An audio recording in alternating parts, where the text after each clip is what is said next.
Nation में मैं हूं आबिद हुसैन शेख। बसनगौड़ा पाटिल के निशाने पर बीजापुर में मीडिया के आगे नगर विधायक बसनगौड़ा पाटिल ने बिना नाम लिए बीजापुर जिला इंचार्ज मंत्री शशिकला जोड़े पिछले दिनों हुए मामूली झगड़े पर एक तरफा बयान देकर सख्त कार्रवाई करने, 14 जनवरी के बाद मंत्रिमंडल का विस्तार होने, राज्य की राजनीति पार्टी में इनको लेकर हो रही साजिशों पर फिर एक बार कई बड़े खुलासे किए बसनगौड़ा पाटिल यत्नाल ने। ಮುಖ್ಯಮಂತ್ರಿಯ ಅಪಾಯಿಂಟ್ಮೆಂಟ್ ಒಬ್ಬ ಮುಖ್ಯಮಂತ್ರಿಯ ಚಲನವಲನ ಪ್ರತಿಯೊಂದನ್ನು ಸಾರ್ವಜನಿಕ ಇರ್ತದೆ.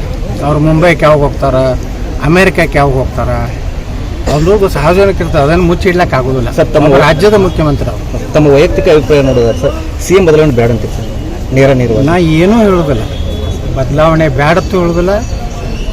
ಪಕ್ಷದ ಹೈಕಮಾಂಡ್ ಏನು ಹೇಳಿತು ಅದಕ್ಕೆ ನಾವು ಬದ್ದಿರ್ತೀವಿ. ಸಂಕ್ರಾಂತಿಗೆ ಏನೋ ಹೇಳ್ತೀನಿ ಅಂತ ಹೇಳಿದ್ರು. ಸಂಕ್ರಾಂತಿ ಬರಲಿಲ್ಲ. ಸಂಕ್ರಾಂತಿ 14 ಗೋಸಲ ಹೇಳಿದ್ದೆ, ಒಂದು ವಿಕೆಟ್ ಹಾರ್ತಿಲ್ಲ.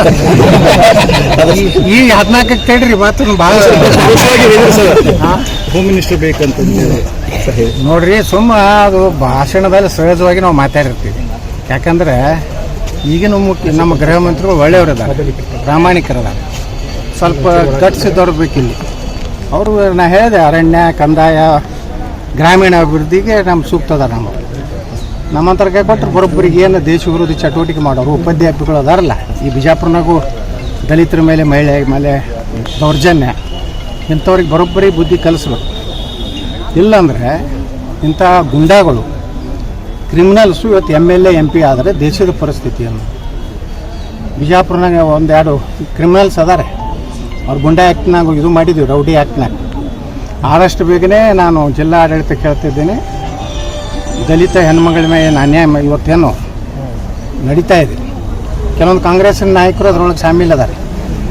ಅವರು ಒಮ್ಮೆ ದಲಿತರ ಹಿತಾನೂ ಕಾಪಾಡೋದಿಲ್ಲ, ಈ ಕಡೆ ಅವರ ಬಂಧುಗಳ ಹಿತಾನೂ ಕಾಪಾಡೋದಿಲ್ಲ. ಅದಕ್ಕೆ ನಾನು ಹೇಳ್ತೀನಿ, ಅಂಥ ಕ್ರಿಮಿನಲ್ಸ್ಗಳಿಗೆ ಬೆಂಬಲ ಯಾರಾದರೂ ಕೊಟ್ಟಿದ್ದು ಕಾಂಗ್ರೆಸ್ ನಾಯಕ ನನಗೆ ಗೊತ್ತಾದರೆ ಅವ್ರಿಗೂ ಎಚ್ಚರಿಕೆ ಕೊಡ್ತಾ ಇದ್ದೀನಿ. ಇಂಥ ಕ್ರಿಮಿನಲ್ಗಳನ್ನು ಬೆಳೆದ್ರೆ ದೇಶದ ಆಂತರಿಕ ವ್ಯವಸ್ಥೆ ಇವತ್ತು ದಲಿತರ ಮೇಲೆ ಅನ್ಯಾಯ. ಇದು ಒಂದು ಹೆಣ್ಮಗಳನ್ನ ಕೈ ಹಿಡಿದು ಜಪ್ಕೊಂಡು ಹೊರತಾರಿದ್ರೆ ಎಲ್ಲಿಗೆ ಬಂದಿದೆ? ಇವನ ಮ್ಯಾಗ ಯಾಕೆ ಗೊಂಡೆ ಹಾಕಲಿಲ್ಲ ಇಲ್ಲಿವರೆಗೆ? ಹಿಂದೆ MB ಪಾಲ್ರ ಮ್ಯಾಗೇ ಬಾಯಿಗೆ ಬಂದಂಗೆ ಬಂದು ಕಾರ್ಪೊರೇಷನ್ ಕಮಿಷನರ್ ಮೇಲೆ ಮಾಡಿದೆ, ಅವ ಹಂಗೆ ನಡೆಸಿಬಿಟ್ಟ. ಏನಾಗಿಬಿಟ್ಟಿದೆ, ಇವ್ರೇನು ಸ್ವರ್ಗದಿಂದ ಇಳಿದು ಬಂದ ಮಕ್ಕಳ ಇವರು?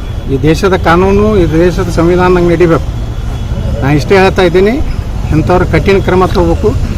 ಎಲ್ಲೇ ಅವ್ನು ಮುಂಬೈದಾಗ ಕುಂತಿರಲಿ, ಎಲ್ಲೇ ಒದ್ದು ತಂದು ಒಳಗೆ ಹಾಕಿ ಬರೋಬ್ಬರಿ ಮಾಡಬೇಕು. ಸರ್, ಮೊನ್ನೆ ಆರೋಶಕ್ ಅವರು ಕೂಡ ಒಂದು ಮೊನ್ನೆ ನಡೆದ ಕಾರ್ಯಕ್ರಮದಲ್ಲಿ ಮುಂದೆ ಒಂದು ಒಳ್ಳೆ ಟೈಮ್ ಬರುತ್ತೆ ತಮಗೆ ಅಂತ ಹೇಳ್ತಾ ಇದ್ದಾರೆ ಸರ್. ಅದರ 2-3 ಸಾರಿ ಪುನರುಚ್ಚಾರ ಮಾಡಿದ್ರು ಸರ್. ಒಳ್ಳೆ ಟೈಮ್ ಬಂದೈತಿ ಈಗ. ಯಾರೇನು ಜಿಗಿದಾಡಿದ್ರು ನನಗೆ ಒಳ್ಳೆ ಟೈಮ್ ಬರೋದೆ. ಅವ್ರೇನು ಲಗ ಹೊಡೋದ್ರು, ಅವ್ರೇನು ಕೂತು ಒಳಗೆ ಕುತಂತ್ರ ಮಾಡ್ತಿರ್ತಾರ. ಅವ್ರು ಮತ್ತಣಿ ರೋಡ್ನಾಗ ಕೂತು ಮಾಡ್ತಾವು. ಯಾರೂ ಇಲ್ಲ ಸರ್. ಅದೇ ಸರ್, ಯಾರೂ ಇಲ್ಲ. ಇವ್ರು ಏನದಾರಲ್ಲ ಸುಮ್ಮನೆ ಜೆಂಡ ಹಾರಿಸ್ಲಕ್ಕೆ ಬರ್ತಾರ. ಇವ್ರಿಗೇನು KDP ಮೀಟಿಂಗ್ ಮಾಡಕ್ಕೆ ಬರೋದಿಲ್ಲ. ಓನ್ಲಿ ಕರೋನಾ ಒಂದು ಇದನ್ನು ನೋಡ್ಲಾಕ ಮತ್ತು ಜೆಂಡಾಕ ಅಷ್ಟೇ ಅದಾರ. ಆದಷ್ಟು ಬೇಗನೆ ನನಗನ್ನಿಸ್ತದೆ ಜನವರಿ 14 ನಂತರ ಏನು ಸಚಿವ ಸಂಪುಟ ಪುನರಾರಚನೆ ಆಗ್ತದೆ. ನನಗೂ ಮಾನ್ಯ ಮುಖ್ಯಮಂತ್ರಿಗಳು ಬಂದಾಗ ಹೇಳ್ಯಾರ, ಇಲ್ಲ ನಾವು ಸಚಿವ ಸಂಪುಟದ ಒಂದು ದೊಡ್ಡ ಪ್ರಮಾಣದಲ್ಲಿ ಬದಲಾವಣೆ ಮಾಡಬೇಕು ಅಂತ ಒಂದು ಇಂಗಿತ ವ್ಯಕ್ತಪಡಿಸ್ಯಾರ. ಅದಾದಮೇಲೆ ಎಲ್ಲ ಜಿಲ್ಲೆಗೂ ಸೂಕ್ತ ಪ್ರಾತಿನಿಧ್ಯ ಸಿಗ್ತದೆ, ಸೂಕ್ತವಾದಂಥ ಉಸ್ತುವಾರಿ ಸಚಿವರು ಆಗ್ತಾರೆ. ಸಂಕ್ರಾಂತಿಗೆ ಸಿಹಿ ಸುದ್ದಿ ಕೊಡ್ತಿರ್ತಾರೆ. ಸಿಹಿ ಸುದ್ದಿ ನಾ ಕೊಡೋದಿಲ್ಲ, ಪಕ್ಷ ಸರ್ಕಾರ ಕೊಡ್ತೀವಿ. ಸರ್, ಮೊನ್ನೆ ಆರೋಶಕ್ ಅವರು ಕೂಡ ಒಂದು ಮೊನ್ನೆ ನಡೆದ ಕಾರ್ಯಕ್ರಮದಲ್ಲಿ ಮುಂದೆ ಒಂದು ಒಳ್ಳೆ ಟೈಮ್ ಬರುತ್ತೆ ತಮಗೆ ಅಂತ ಹೇಳ್ತಾ ಇದ್ದಾರೆ ಸರ್. ಅದರ 2-3 ಸಾರಿ ಪುನರುಚ್ಚಾರ ಮಾಡಿದ್ರು ಸರ್. ಒಳ್ಳೆ ಟೈಮ್ ಬಂದೈತಿ ಈಗ. ಯಾರೇನು ಜಿಗಿದಾಡಿದ್ರು ನನಗೆ ಒಳ್ಳೆ ಟೈಮ್ ಬರೋದೆ.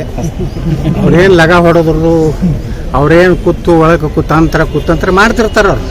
ಅವ್ರು ಮತ್ತಣಿ ರೋಡ್ನಾಗ ಕೂತು ಮಾಡ್ತಾವು, ಆಮೇಲೆ ಎಲ್ಲೋ ಈ ಕಡೆ ಸೊಲಾಪುರ ರೋಡ್ನಾಗ ಕೂತು ಮಾಡ್ತಾವು, ಎಲ್ಲೆಲ್ಲಿ ಕೂತು ಮಾಡ್ತಿರ್ತಾವೆ. ಏನಾಗೋದಿಲ್ಲ. ನನ್ನ ಹಣೆ ಬಾರ ಭಾಳ ಗಟ್ಟಿ ಐತಿ ಸರ್. ಈಗ ದೇವಸ್ಥಾನ ಅಭಿವೃದ್ಧಿಗೆ ಮುಂದಾಗಿರುವಂಥ ಸರ್ಕಾರ ಸರ್, ಪ್ರತ್ಯೇಕ ದೇವಸ್ಥಾನ ಅಭಿವೃದ್ಧಿ ಅಲ್ಲ, ದೇವಸ್ಥಾನಗಳನ್ನು ಮುಕ್ತ ಮಾಡಬೇಕಾಗಿತ್ತು. ನಮ್ಮ ಹಿಂದೂ ದೇವಸ್ಥಾನಗಳ ಮೇಲೆ ಯಾಕೆ ನೀವು ಧಾರ್ಮಿಕ ದತ್ತಿ ಅದರದ್ದೆಲ್ಲ ಟ್ಯಾಕ್ಸ್ ತೊಗೊಂಡು ನೀವು ಯಾರ್ಯಾರಿಗೂ ಕೊಡ್ಲಾಕತ್ತೀರಿ? ಧಾರ್ಮಿಕ ದೇವಸ್ಥಾನಗಳು ಬಂದ ಹಣ ಧಾರ್ಮಿಕ ಕೇಂದ್ರಗಳಿಗೆ ಉಪಯೋಗ ಆಗಬೇಕು. ಇದು ಹಿಂದೂ ಧಾರ್ಮಿಕ, ಯಾಕಂದ್ರೆ ಹಿಂದೂ ಧರ್ಮದ ದೇವಸ್ಥಾನಗಳು ಯಾವನೋ ಯಾರೋ ಅಲ್ಲಿ ಆ ಊರಿನವರು ಅಲ್ಲಿನ ಓಣಿನೊಳಗಿನ ಜನ ತಾವು ಪಟ್ಟಿ ಹಾಕಿ ಒಂದು ಗುಡಿ ಕಟ್ತಾರೆ. ಅದು ಉತ್ಪನ್ನಗಳನ್ನ ಸರ್ಕಾರ ತಗೋತೀನಿ ಅಂದ್ರೆ ಹೆಂಗೆ? ಸರ್ಕಾರ ಅದನ್ನು ಸಂಸ್ಕೃತ ಪಾಠಶಾಲೆ ಮಾಡಲಿ, ಗುರುಕುಲ ಮಾಡಲಿ, ಗೋಶಾಲೆ ಮಾಡಲಿ, ಶಿಕ್ಷಣ ಸಂಸ್ಥೆಗಳನ್ನ ಕಟ್ಟಲಿ. ಇದು ಬಿಟ್ಟು ಏನಾಗಿದೆ ಅಂದರೆ ನೂರಾರು ಕೋಟಿ ರೂಪಾಯಿ ಇವತ್ತು ಧಾರ್ಮಿಕ ದತ್ತಿ ಇಲಾಖೆಯಿಂದ ಇಂಥವಕ್ಕೆಲ್ಲ ವ್ಯವಹಾರ ಆಗ್ತಾಯಿದೆ. ಅದನ್ನು ಬೊಮ್ಮಾಯಿಯವರು ಭಾಳ ಒಳ್ಳೆಯ ನಿರ್ಣಯ ಮಾಡಿದ್ದಾರೆ. ಹಿಂದೂ ಧರ್ಮದ ಎಲ್ಲ ದೇವಸ್ಥಾನಗಳನ್ನು ಮುಕ್ತ ಮಾಡಿ ಜನರ ಕೈ ಕೊಡುವಂಥದ್ದು. ಅವ್ರಿಗೆ ನಾವು ಏನು ಮಾಡ್ತೀವಿ, ರಿಸ್ಟ್ರಿಕ್ಷನ್ ಹಾಕ್ತೀವಿ, ಇದಕ್ಕೆ ಖರ್ಚು ಮಾಡಬೇಕು, ದೇವಸ್ಥಾನಕ್ಕೆ ಸಂಬಂಧಪಟ್ಟ ಸಾಮೂಹಿಕ ವಿವಾಹ ಮಾಡಲಿ, ಎಲ್ಲ ಅವ್ರಿಗೆ ಫ್ರೀ ಬಿಟ್ಟು ಅಂದರೆ ನಮ್ಮ ಹಣ ನಮ್ಮ ಜನರಿಗೆ ಹೋಗಿ ಮುಟ್ಟಿಸ್ಬೇಕು ಅಂದರೆ ನಮ್ಮ ಪಕ್ಷದ ಒಂದು ಸಿದ್ಧಾಂತ ಮಾಡಬೇಕು ಅನ್ನೋ ಚರ್ಚೆ ಆಗಿದೆ. ಬರುವಂಥ ದಿವಸಗಳಲ್ಲಿ ಪಕ್ಷ ಮತ್ತು ಸರ್ಕಾರದಲ್ಲಿ ಕೆಲವೊಂದು ಬದಲಾವಣೆಗಳು ಆಗ್ತಾವೆ ಅನ್ನೋಂಥ ಸಂಕೇತ ಇದೆ. ಬದಲಾವಣೆ ಎಲ್ಲ ಸಚಿವ ಸಂಪುಟದಲ್ಲಿ ಬದಲಾವಣೆ ಆಗ್ತದೆ, ಪಕ್ಷ ಸಂಘಟನೆಯಲ್ಲಿ ಬದಲಾವಣೆ ಆಗ್ತದೆ. ಈ ರೀತಿ ಎಲ್ಲ ಆಂತರಿಕವಾಗಿ ಮುಂದಿನ ಚುನಾವಣೆಗೆ ವಿಧಾನಸಭೆಗೆ ಪಕ್ಷವನ್ನು ಸಿದ್ಧ ಮಾಡುವಂಥ ಒಂದು ತಯಾರಿಸಲ ಸಭೆ ಆಯಿತು. ಮೌಲ್ಯಮಾಪನ ಆಗಿದೆ ಅಂತ ಸಚಿವರು ಮೌಲ್ಯಮಾಪನ ಏನು ಮೌಲ್ಯಮಾಪನ ಎಲ್ಲರಿಗೂ ಗುರುತಿದ್ದು ಸರ್, ಕಳೆದ ಬಾರಿ ಎಲ್ಲರೂ ಬಹಿರಂಗ ಐತಿ. ಯಾವ ಸಚಿವ ಏನು ಮಾಡ್ಲಕತ್ತಾರ, ಎಷ್ಟು ಇದು ಮಾಡ್ಲಕತ್ತಾರ, ಯಾವ ಸಚಿವರು ತಮ್ಮ ಕಚೇರಿ ಹೋಗಲಾದವ್ರು ಯಾರಾದ್ರೆ ಎಲ್ಲನೂ ಪ್ರಧಾನಮಂತ್ರಿಗಳಿಗೆ ನೇರವಾಗಿ ಗುರ್ತದೆ. ಮಾನ್ಯ ಪ್ರಹ್ಲಾದ್ ಜೋಶಿ ಅವರು ಹೇಳಿದ್ರು, ಕರ್ನಾಟಕದ ಪ್ರತಿಯೊಂದು ಬೆಳವಣಿಗೆಗೂ ಪ್ರಧಾನಮಂತ್ರಿಗಳ ನಜರಿಗಿದೆ. ಪ್ರಧಾನಮಂತ್ರಿಗಳ ಗುಪ್ತಚರ ಇಲಾಖೆ ಭಾಳ ಸಚೇತಾಗಿ ಕರ್ನಾಟಕದ ಎಲ್ಲ ಬೆಳವಣಿಗೆ ನೋಡ್ತಾ ಇದ್ದಾರೆ. ಮುಂದಿನ ಚುನಾವಣೆಗೆ ಯಾವ ರೀತಿ ಪಕ್ಷವನ್ನು ಒಯ್ಯಬೇಕು ಅನ್ನೋಂಥದ್ದು ನಿರ್ಣಯ ಪ್ರಧಾನಮಂತ್ರಿ. ಚುನಾವಣೆಗೂ ಮೊದಲು ಬರ್ತಕ್ಕಂಥ ಜನವರಿ ಫೆಬ್ರವರಿ ಒಂದು ದೊಡ್ಡವಾದಂಥ ಒಂದು ನಿರ್ಧಾರವನ್ನು ಪ್ರಧಾನಿ ಮೋದಿ ಅವರು ತಗೋಬೋದು ಸರ್. ಸಂಕ್ರಮಣ ನಂತರ ಪಕ್ಷದಲ್ಲಿ ಬದಲಾವಣೆ ಮಾಡ್ಬೋದು, ಸರ್ಕಾರದಲ್ಲಿ ಬದಲಾವಣೆ ಮಾಡ್ಬೋದು. ಸರ್, ಅಲ್ಲಿ ನೀವು ಸಚಿವರ ವಿರುದ್ಧ ಕೆಲವರು ಅಸಮಾಧಾನ ವ್ಯಕ್ತಪಡಿಸಿದ್ರೆ ಸುಧಾಕರ್ ಅವರ ವಿರುದ್ಧ ನೇರವಾಗಿ ಅಸಮಾಧಾನ? ಇಲ್ಲ, ನಾ ಯಾವುದೇ ಒಬ್ಬ ವ್ಯಕ್ತಿ ಹೆಸರು ತೊಗೊಂಡು ಹೇಳಿಲ್ಲ. ಸರ್ಕಾರದ ವ್ಯವಸ್ಥೆಯಲ್ಲಿ ಸಚಿವರು ಕ್ರಿಯಾಶೀಲರ ಕೆಲಸ ಮಾಡ್ಬೇಕಂತ ಹೇಳಿದ್ದೀವಿ. ಮುಖ್ಯಮಂತ್ರಿಗಳಿಗೂ ಹೇಳಿದ್ದೀವಿ, ನೀವು ಕೆಲವೊಂದೇ 2-3 ಮಂದಿನೇ ಹಿಂದೆ ಹಟ್ಕೊಂಡು ಟಿ ವಿ ಒಳಗೆ ಬರೀ ಅವರೇ ಬರ್ತಾರೆ, ಅದು ಬರಬಾರ್ದು, ಒಳ್ಳೆ ಒಂದು ಟೀಮ್ ಕಟ್ಕೋರಿ, ಒಳ್ಳೆ ಕೆಲಸ ಮಾಡ್ರಿ ಅಂತ ಹೇಳಿದ್ದೀವಿ. ಆದರೆ ವೈಯಕ್ತಿಕವಾಗಿ ಸುಧಾಕರ್ ಹೆಸರು, ಮತ್ತೊಬ್ಬರದು ಎಕ್ಸ್ ಅನ್ನೋರ ಹೆಸರು, ಯಾರ ಹೆಸರು ಹೇಳಿಲ್ಲ. ಎಲ್ಲಿ ಬದಲಾವಣೆ ಎಲ್ಲಿ ಹೇಳ್ತಾರೆ? ನಿನ್ನೆನೆ ಎಲ್ಲರೂ ಹೇಳ್ಯಾರ, ರಾಷ್ಟ್ರೀಯ ಪ್ರಧಾನ ಕಾರ್ಯದರ್ಶಿ ಹೇಳ್ಯಾರ, ರಾಜ್ಯ ಅಧ್ಯಕ್ಷ ಹೇಳ್ಯಾರ, ಮತ್ತು ಪ್ರಹ್ಲಾದ್ ಜೋಶಿ ಹೇಳ್ಯಾರ.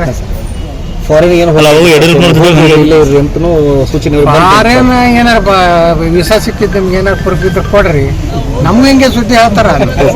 19ಕ್ಕೆ ಅವ್ರು ಹೋಗ್ಲಾಕತ್ತಾರ ಅಂತ ಹೇಳ್ತಾರೆ, 6ನೇ ತಾರೀಕಿಗೆ ಮುಂಬೈಗೆ ಹೋಗ್ಲಾಕತ್ತಾರ, ನಮಗೂ ಏನೇನು ಹೇಳ್ತಿರ್ತಾರೆ. ಆದ್ರೆ ಏನು ಪ್ರೂಫ್ ಏನಿದೆ? ಒಬ್ಬ ಮುಖ್ಯಮಂತ್ರಿಯ ಅಪಾಯಿಂಟ್ಮೆಂಟು, ಒಬ್ಬ ಮುಖ್ಯಮಂತ್ರಿಯ ಚಲನವಲನ ಪ್ರತಿಯೊಂದೂ ಸಾರ್ವಜನಿಕ ಇರ್ತದೆ.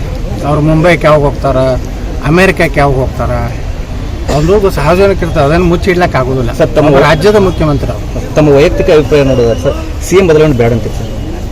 ನಾ ಏನೂ ಹೇಳೋದಿಲ್ಲ, ಬದಲಾವಣೆ ಬೇಡತ್ತು ಹೇಳೋದಿಲ್ಲ. ಪಕ್ಷದ ಹೈಕಮಾಂಡ್ ಏನು ಹೇಳ್ತೋ ಅದಕ್ಕೆ ನಾವು ಬದ್ದಿರ್ತೀವಿ. ಸಂಕ್ರಾಂತಿಗೆ ಏನೋ ಹೇಳ್ತೀನಿ ಅಂತ ಹೇಳಿದ್ರು. ಸಂಕ್ರಾಂತಿ ಬರಲಿಲ್ಲ. ಸಂಕ್ರಮಣ 14 ಹೋದ್ಸಲ ಹೇಳಿದ್ದೆ, ಒಂದು ವಿಕೆಟ್ ಹಾರ್ತಿಲ್ಲ. ಈ 14ಕ್ಕೆ ತಡ್ರಿ ಮಾತು ಭಾಳ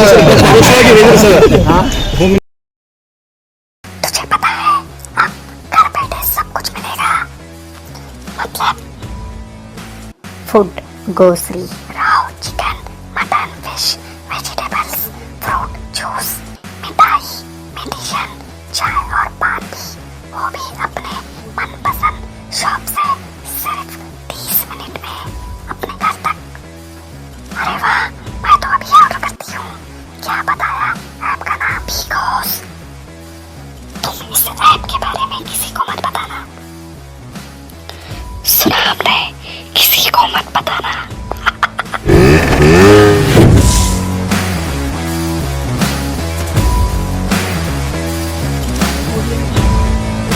बाघमारे हॉस्पिटल में औरतों से जुड़ी हर बीमारी के इलाज के साथ अब शुरू हो चुका है डिलीवरी। चाहे नॉर्मल हो या सिजरीन, कम दामों में किया जाएगा। 24 घंटे माहिर डॉक्टरों की निगरानी में। अस्पताल का पता सखाफरोजा 4 नंबर स्कूल के करीब, बीजापुर।